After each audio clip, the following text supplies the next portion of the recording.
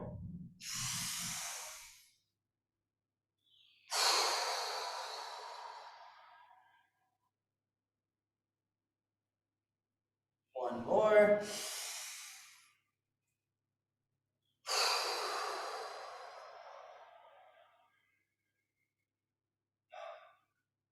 And just take a moment to relax, feel how you feel. Maybe feeling a little bit of warmth, a little bit of heat, a little bit of yang energy. Anytime there's going to be transformation, we need to have yin and yang, alchemically represented as water and fire. We can also think of the yin container of our body and our fluids, our blood. We think of the yang spirit of our mind, our consciousness, our focused intent. Bringing those two together, using them to create steam, to create qi, like clouds constantly moving, folding in on each other and expanding out, constant transformation. What do dragons represent? Clouds. Clouds, the interaction of yin and yang between heaven and earth. Steam, transformation, alchemy.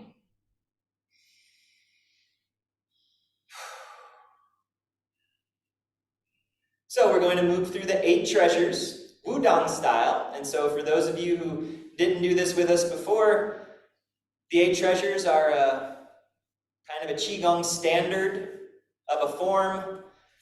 This one is slightly different than some of the other versions. The order of the movements is slightly different than some of the other versions. So if we're moving through it and you say, that's not how I learned it, this is an opportunity to explore transformation and change.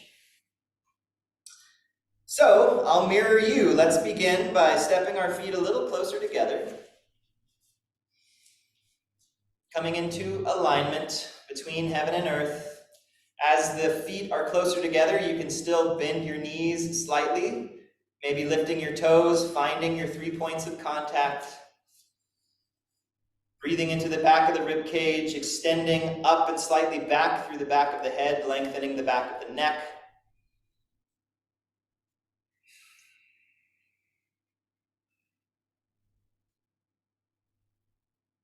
And let's begin. So inhale, roll your shoulders up and back, and as they come down, you can bend your knees and settle into your weight, and then repeat. Inhale yourself up, stretch back and down. So this is like a warm-up. We're getting a nice undulation through the body. Drawing energy from the feet up the body, rolling the shoulders up and back and down. Let's do that one more time.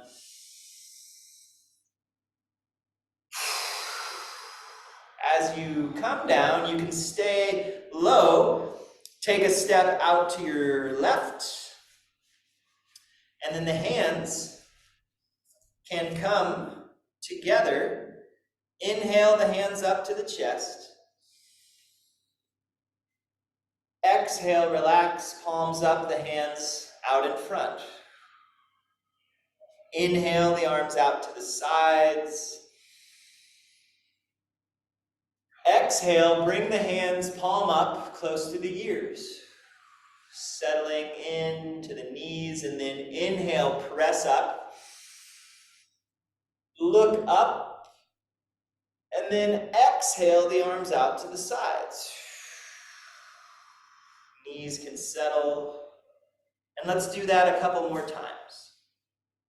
Inhale. Exhale, palms up, arms out. Inhale. Exhale. Inhale, press. Stretch. Exhale.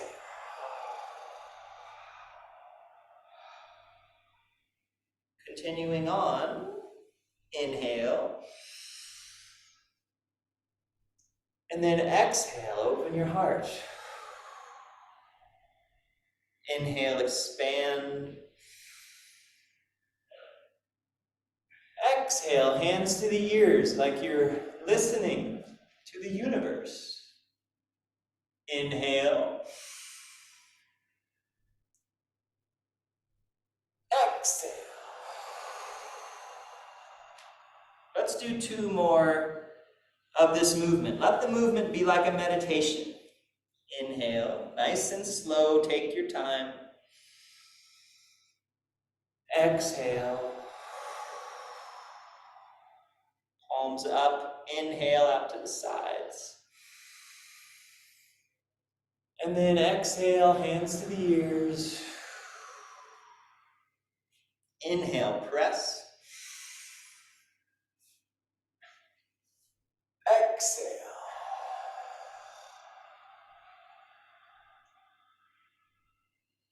Last one. In and out. In and out. In and out. Transitioning to the next movement, which is different than a lot of 8 treasures, the order. So we'll inhale up, just as we've been doing. And then exhale, palms forward. The hands can come out. And then like you're taking hold of like the ends of 2 pieces of rope, you can grab them and draw them back into your belly, inhaling. And then you can exhale and relax. I'll mirror you, so beginning with the left hand, we can inhale as you press the hand out, and it's like an isometric contraction, like you're pressing against some force.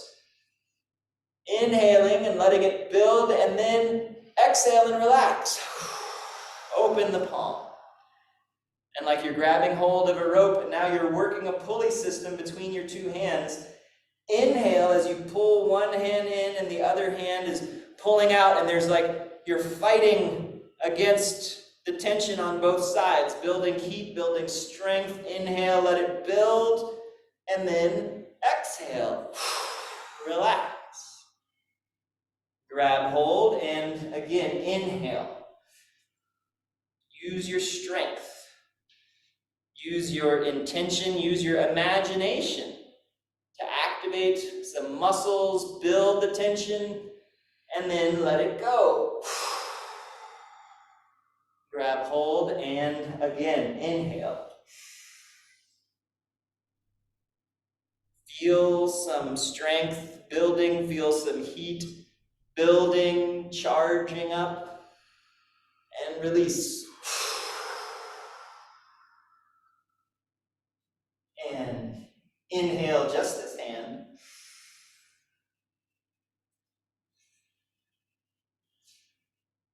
And exhale.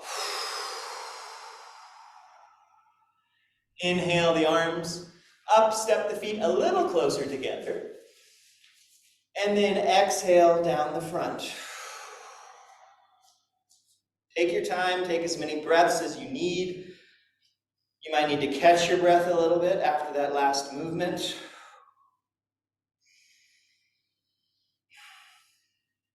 And then the palms can face up and rest at about hip level. Just take a moment here. Continue to gather yourself, center yourself. When I was learning this form in Wudong, the teacher, or the translator for the teacher, kept saying that the teacher repeatedly said, cultivating an attitude, cultivating a state of mind.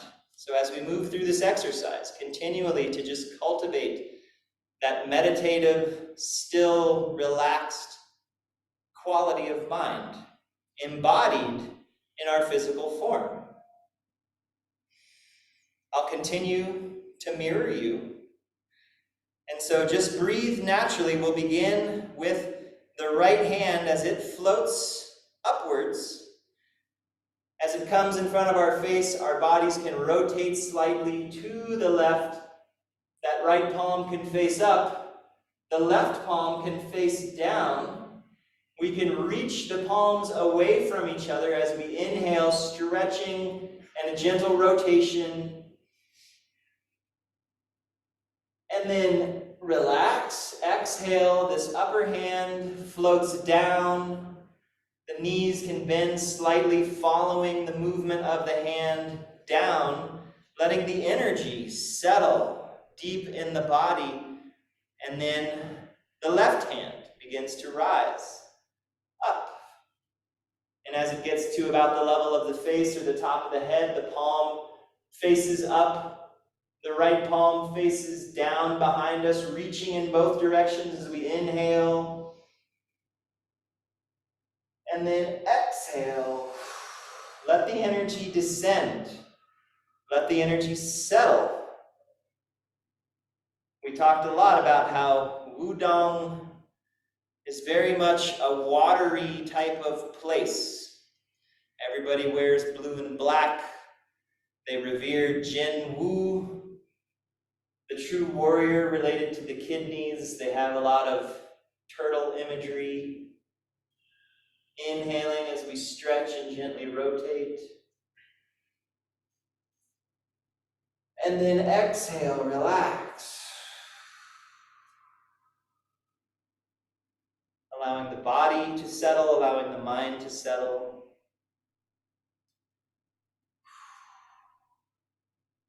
Inhaling as we rise up and stretch.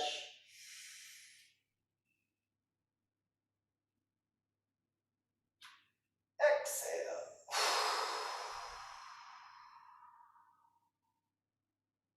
Let's do one more on each side just for good measure. Rising on the inhale.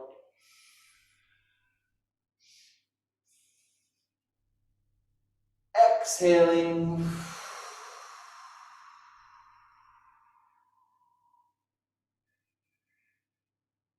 Inhaling.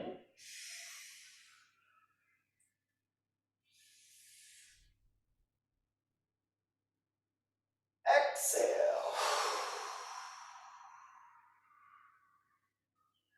Breathing naturally, the hands come to rest, palm up, back at the hip crease. You can take a slightly wider stance if that feels comfortable. And then the hands can slide down the thighs, send your hips back so we're not just hinging forward onto the balls of the feet. The hips are moving back. The weight is mostly in the heels and the outside edges of the feet. From here, you can let your head dangle, and we'll move to the left side first. So bring your upper body, swinging it over the left leg. You can look down at your left foot, and then lift your right shoulder, peeling it up. Turn your gaze to look up and press through your left foot. Strong legs help you to lift. Your upper body can turn towards your right leg, and then send your hips back and hinge the upper body over that right leg. The head can come down and you can sway to the left and then come back to the right side, looking at your right foot. Peel your left shoulder up. You can turn your gaze up, press through your right foot to come up. The upper body turns to face the left leg as you hinge. Dropping the head, wagging the tail. So the head goes back to the left. Peeling the right shoulder open, press through your left foot to come up. And then turning towards the right leg as you hinge down. Drop your head, wag your tail, swinging to the right. Left shoulder peels open, pressing through the right foot to come up. We can rotate and turn. Head drops. And let's do it again on each side, swinging to the left. Right shoulder opens. Press, strong leg brings you up. Turning towards that right leg to hinge. Drop your head. Wag your tail to the right side. Left shoulder opens. Strong right leg brings us up. And then rotating down. Come to center. Bend your knees. Roll yourself up. Your hands can come up your thighs to the lower dantian. And you can bring your stance a little bit closer together. And then connecting to your lower dantian, connecting to this watery ocean of energy, this very yin place in our body. We talked about how the fluids, the yin, settles deep in the body. So from this watery, oceany, nourishing yin energy, we can draw our hands up the front of the body, guiding that yin energy up, bringing the fluids up into the throat and the mouth and the nose and the eyes and the ears, and our brains as we go over the top of the head and down the back of the neck. Bring the hands around the base of the neck. The palms can touch. The thumbs can press into the chest as we drag the hands over the lungs and the heart, nourishing the lungs and the heart, and then over the lower ribs, nourishing the stomach, the spleen, the pancreas, the liver, and the gallbladder, around to the back side of the body, to the kidneys, and then send the hips back, the upper body hinges. Weight is in the heels as the hands slide down the back of the body. Bend your knees as much as you would like.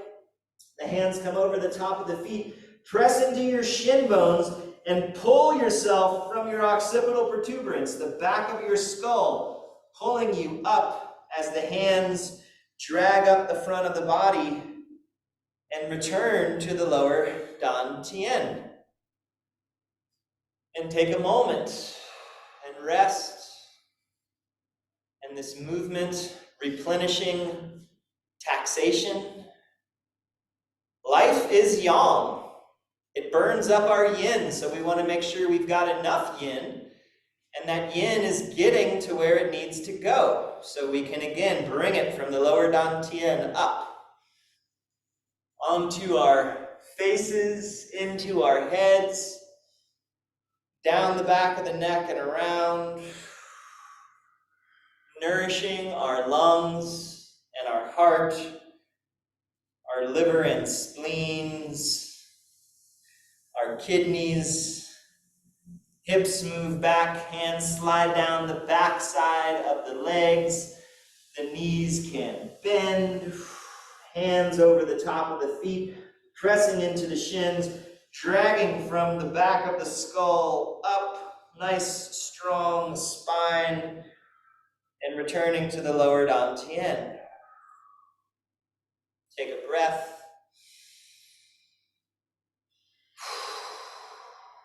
One more time.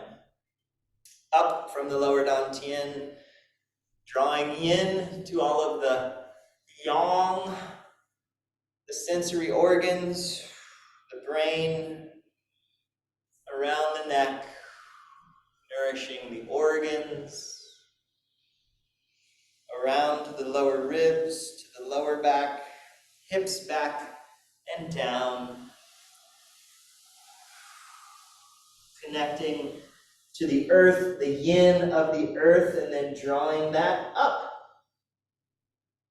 Drawing the yin of the earth into our lower dantian.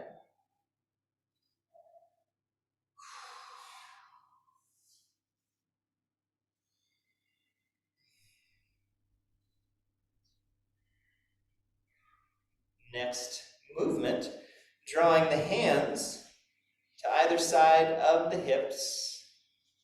The archer draws the bow. Normally the second movement in a lot of 8 treasures. This time it's the 7th. And again, I will mirror you. So we'll take our right hand, sweep it out and around, over to the left side. And then our left hand will rise up to our chest, and then with the right hand we draw the bow back, and the left hand becomes the arrow. Inhale. Exhale, the right hand comes down, and the left hand sweeps around. I may have mixed up my left and right, so I'm sorry. And then right hand comes up the body, and then left hand draws the bow, the right hand is the arrow. We stretch. Exhale, release the bow. That hand comes down to the hip. The arrow hand sweeps across. And then coming up to stand straight, the hand that's close to the body rises to the chest and becomes the arrow as we draw the bow back. Stretch. And release the bowstring. That hand floats down. The knees can bend.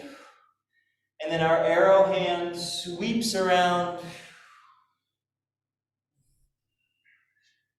Standing tall, the right hand rises up and then becomes the arrow as we draw the bow back. Stretch,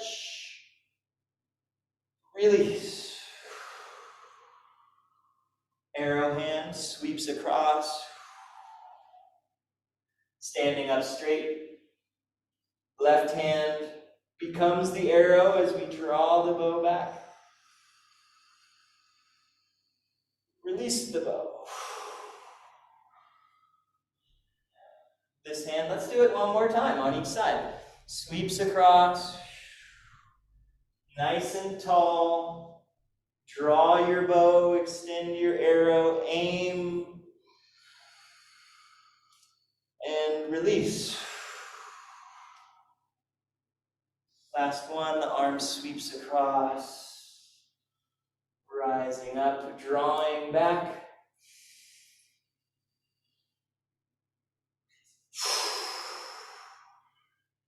Arrow hand just sweeps right out in front and then comes in. That was the 6th movement, not the 7th. Inhale, the hands up to the chest. Exhale, palms open. Inhale. And then exhale, the hands go down. Chin towards the chest, looking at the ground. Weight is in the heels. Send your hips back if your weight isn't in your heels. And then as we inhale, we're going to rise up to stand. The palms will turn forward. And then out to the sides, the palms are facing up. We're not squeezing the shoulder blades together or reaching the arms back. The arms are right out on the sides, but really turning the palms upwards so that we can feel the rotation of the shoulders in that shoulder joint. And then we can take an inhale, look over one shoulder. Really stretch. If you want to increase the stretch, just bring your arms down closer to your body with the palms up. That might be too much, so you can stay out. And then exhale. Palms come down, gaze comes down, knees can bend. And then inhale yourself up, palms forwards, and then facing up, looking over one shoulder, nice big inhalation. And exhale. Finding a rhythm with your breath, inhaling, palms forward, palms up, looking over the shoulder. Exhale. Again, inhale, stretch, exhale. One more time on each side.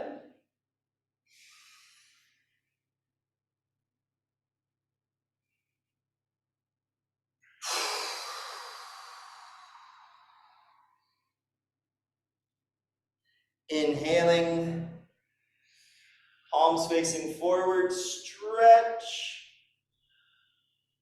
exhale. The hands can come closer together, and then as we've been doing, inhale up to the chest. Exhale, palms up, arms out. Inhale out to the sides. And then exhale, bringing the hands over the ears. And so what we'll do is we'll inhale off of our heels, and on the exhale, we'll drop onto the heels, and you can press your hands onto your ears, and we'll get a nice boom as you do that. And you can do just one leg if you want to do that. We have someone doing this form with a broken heel, ladies and gentlemen. It's amazing. All right. So let's do it 7 times. Inhale.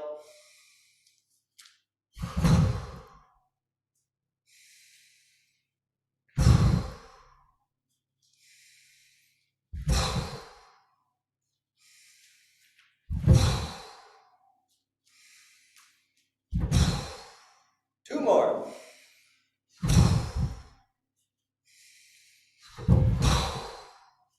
As you inhale, you can rotate gently to the left, looking up slightly, stretch. Exhale. Inhaling to the right. Exhale. The hands can come over the head and down.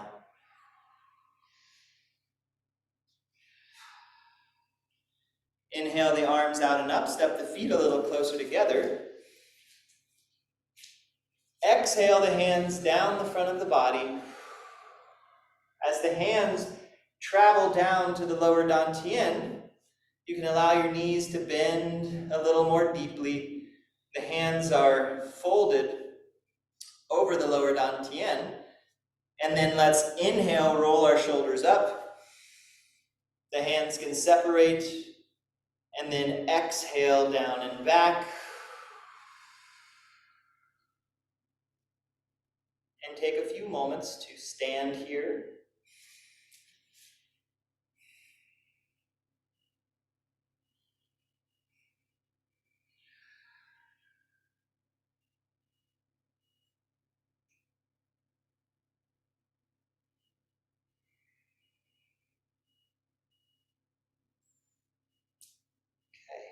Good. So, are there questions about any of the movements that we did in that form? Anyone? I have a question about one thing, in the way the tail, when you roll yourself up at the end, do you want to keep your back in sort of a sitting position, or do you want to roll your lower spine? Yeah, and so the question is about after we've done the movement, which is called wag or drop the head, wag the tail. When we finish, how do we come up? Are we coming up with a straight back? Are we coming up rolling our spine up? I would say the answer depends on your preference. My preference is to keep a straighter, stronger back, just because I have back problems. And so if I do a lot of rounding up my spine, that will kind of cause my back to get sore and painful. So I'd like to avoid that. And so what I do, and if you have back problems, it can be helpful when we're finished, and that's why the knees are bent, so the back can maintain its normal curve. So as the head is down, it's more my neck and upper back are rounding, as they're designed to do. My back is not as rounded. And so to come up, you can bend the knees, send your hips back, so the weight is in the heels, and then you have your hands on your thighs here, so you can press through your heels. The hips are rising before the back is rising, and then from the back of the head, the spine comes the rest of the way up. So that's kind of a breakdown for that, if you'd like to do it that way. I thought the shoulder was involved with that too. Well, the shoulder is involved. What I just showed was when we're done. Oh, okay. So when we're transitioning and we've swung our head to one side, the shoulder peels open, and then from the leg, it's through the foot is what brings us up. So that we're not really trying to lift with our back muscles, we're just pressing ourselves up with our leg. It's like a nice single-legged press up. Yeah, so strong legs, lifting with the legs, not with the back. That's true always. Any other questions? Okay, so how about this? We have a little bit of time. We can go through this form again, just one time each movement, and review it that way. See what that feels like. Okay? So, and maybe I can face away. Does that sound okay, or would you rather have me face you? Face away? Okay. One time each movement. So aligning between heaven and earth. Inhale, roll your shoulders up. And exhale, down and back, bend the knees. Step out to the left. First movement, holding up the sky with both hands. Inhale, hands up to the heart. Exhale, palms up. Inhale, arms out to the sides. Exhale, hands to the ears, palm up. Inhale, press. Exhale.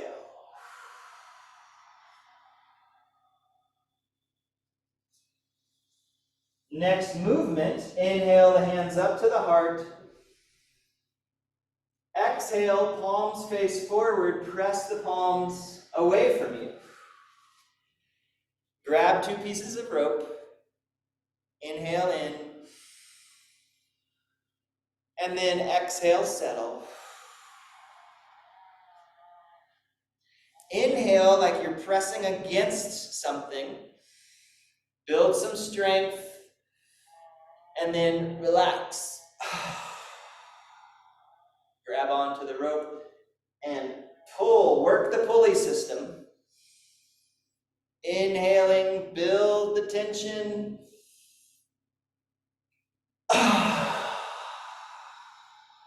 Just this hand pulling in.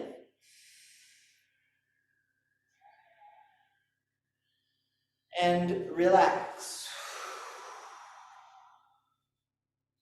Inhale the arms out and up. Step the feet a little closer together. And exhale. Palms at the level of the hips, facing upwards. And then inhale, the right hand rises up. Palm up, the lower palm faces down. Stretch. Exhale, descend. Take your time. Inhale as the left hand rises. Stretch. Exhale. Hands come to the hips. Palms facing up. You can take a slightly wider stance. Hands come to the thighs, and you can send them down the thighs. Send your hips back. Dropping your head. Drop the head, wag the tail to the left. Shift your weight. Right shoulder peels open. Strong left leg lifts you up. You rotate and then hinge towards the right leg and swing. And then back to the right. Left shoulder peels open. Strong right leg brings you up. Rotating to the left leg as you come down. And then come to center. Bend your knees from the heels, pressing through the heels, the hips rise, strong through the back of the head to rise up. Hands to the lower dantian. If you need to bring your feet a little closer together, you can. Guiding the yin from the lower dantian upwards onto the face, over the head, down the back of the neck, around the base of the neck, hands together, thumbs pressing into the sternum, over the lungs and the heart, over the lower ribs for the liver and the spleen, around to the kidneys. Send the hips back, the knees can bend as we draw the hands down the back of the legs to the earth, over the top of the feet. Press into your shins, reaching or being lifted from the back of the head to come up, returning to the lower dantian. And then I forgot this movement last time, but it goes here, so we can relax. Inhale the hands up. Exhale out.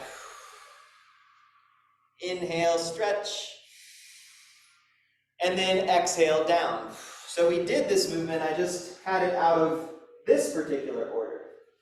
So inhale up to stand, palms forward, and then palms up, looking over the left shoulder, stretch. Exhale.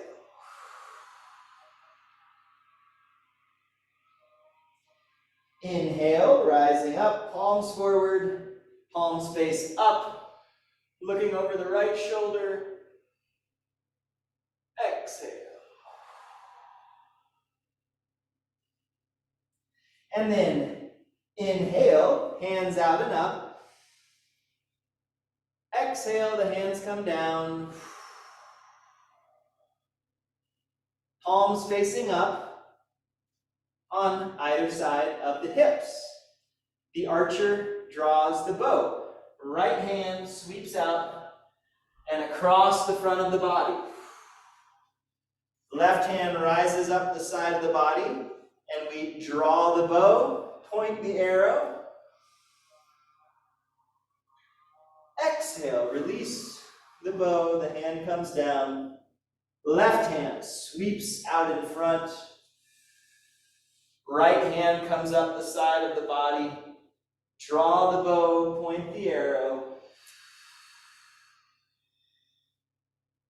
Exhale. Right hand sweeps out in front and then into the hips. Relax. Gather. Hands come up to the heart. Exhale. Hands out, palms up. Inhale. Exhale, hands to the ears. 7 times. Inhale up.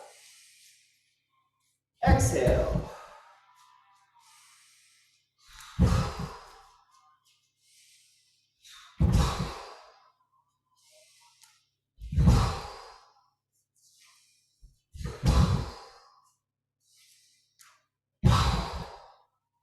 Inhale to the left. Exhale. Inhale to the right. Exhale. The hands can come over the head and down the front. Inhale, arms up, feet closer together. Exhale down. As the hands settle to the lower dantian, the knees can bend a little deeper. And then inhale, roll your shoulders up. Exhale, down and back. The hands can separate.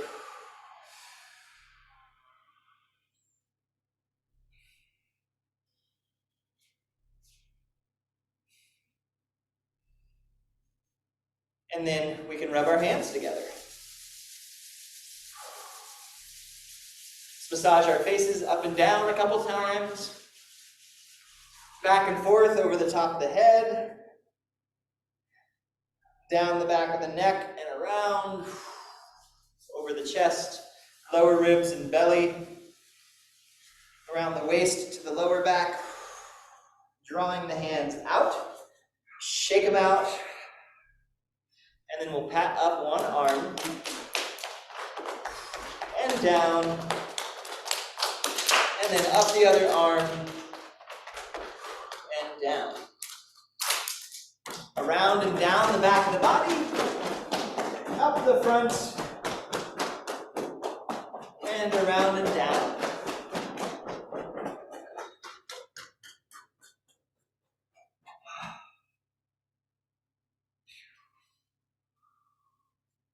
All right. Any questions about that the second time through? I like doing that, just, one move going to the last one. Great, yeah, and it's a nice way to practice. It moves a little bit faster, it has a different feeling to it, and it can also help you to just get the movements down, and then you can hang out in each movement a little bit longer. Yeah. Is there somewhere we can, like, either online or in some literature, see those movements? Well, I can send you a recording of this class, or of last week's class where we did the same form. Yeah, I'm not sure if you can find it. You can YouTube Wudong 8 Treasures and see if someone has put a recording out there. But this is the form that I learned when I was there. That's what they taught us. So, and it's very possible that what they're teaching people who go there now looks a little different than what this one is too. So that could happen. Yeah.